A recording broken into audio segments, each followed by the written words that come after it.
રાજકોટ શહેરમાં રજાના દિવસે ખાનગી શાળાઓમાં શૈક્ષણિક કાર્ય ચાલુ રખાતું હોવાની ફરિયાદો અવારનવાર સામે આવે છે।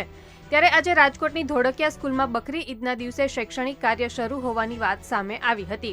આવી ફરિયાદના આધારે આજે સૌરાષ્ટ્ર કોંગ્રેસ પ્રવક્તા સહિતના વિદ્યાર્થી આગેવાનો ધોળકિયા સ્કૂલ ખાતે પહોંચ્યા હતા। ધોળકિયા સ્કૂલમાં શિક્ષણ કાર્ય બંધ કરાવવા માટેના સૂત્રોચ્ચાર પણ પોકાર્યા હતા।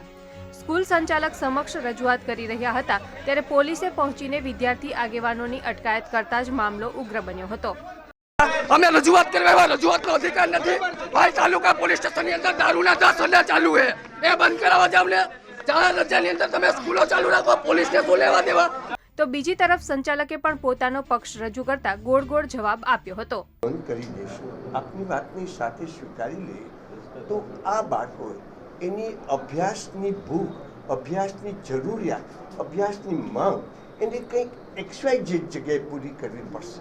અને તો પછી કાં તો તેઓ ટ્યુશનમાં જશે, કાં તો કોઈ જગ્યાએ જશે, અને એ મા બાપની ઉપર આપણે વધારાનો એક બોજો નાખીશું। ટ્યુશન પ્રથાને આપણે પ્રોત્સાહિત કરીશું અને છોકરાઓને આ ઉપરાંત રાજકોટની 500 જેટલી ખાનગી શાળાઓમાં અભ્યાસક્રમ ચાલુ છે। એવા તેમના નિવેદન પરથી જિલ્લા શિક્ષણ અધિકારીની કામગીરી સામે અનેક સવાલો ઉઠી રહ્યા છે। કેવલ Dave, Divya Bhaskar, Rajkot. Share and download કરો દિવ્ય ભાસ્કર એપ।